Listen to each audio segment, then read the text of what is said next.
Hello, Sam from Tool Hut. Well, let's give you a setup for today's project. I got a '08 Chrysler Sebring, my nephew's car. He lives about 150 miles north of here. Over the weekend, I went up north, put it on a trailer, and brought it home so I could diagnose it. It's a very high mileage Chrysler Sebring, 240,000 or so. It has had an engine put in it in its life and a transmission put in it in its life.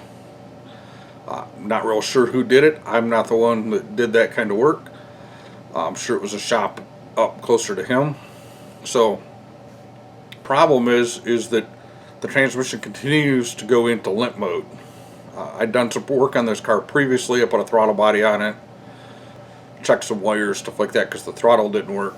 It ended up being a bad throttle body, so we put a used throttle body on it, and it's been good for a while. But now the transmission's going into limp mode.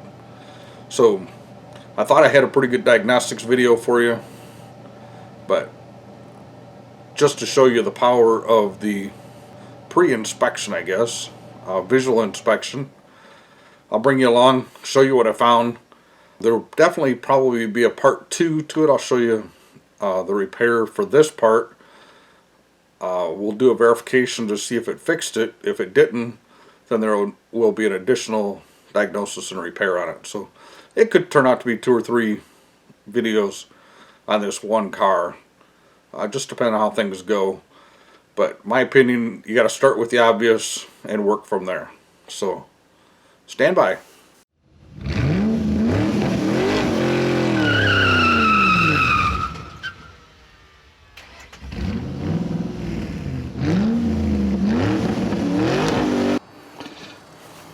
Alright, I thought I had a good one for you today. It's '08 Chrysler Sebring. The transmission keeps going into limp mode.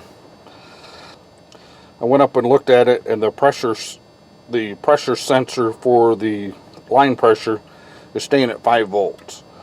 So I towed it down here, about a 150 mile tow, and I get down here.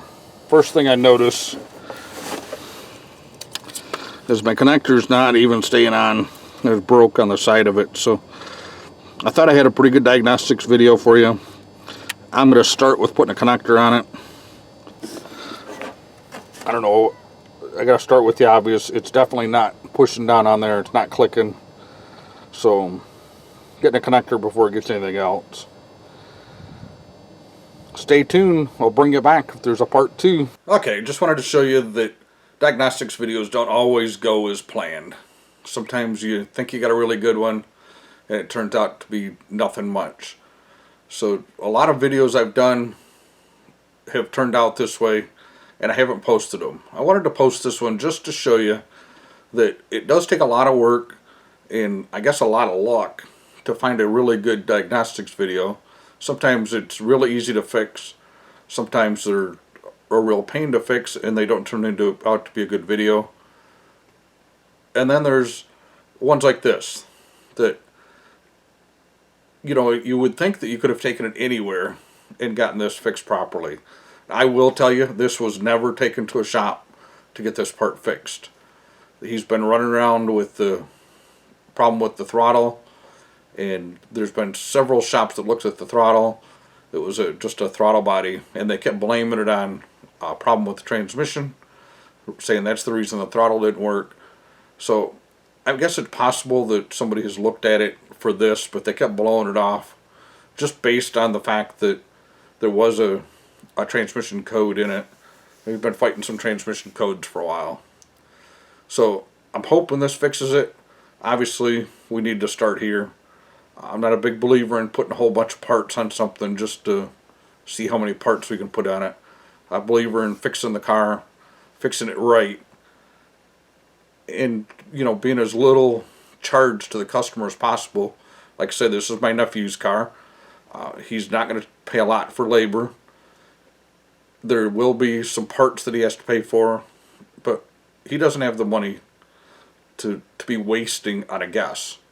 So we're going to start with this connector. I'll bring you back. I'll show you how I put these connectors in. I'm just going to order a connector with some pigtails on it and do it right. So subscribe to the channel if you want to see some more videos. Not necessarily like this. I might put up some more like this if you guys like them, or guys and gals like them. I got a whole bunch of them like this that turned out to be something simple, and they're really easy to find usually. Sometimes I keep them, sometimes I don't. So thumbs up, thumbs down, hit the bell if you want to be notified when they come out. Questions, comments, criticisms, visit my website toolhutusa.com. Have a great day.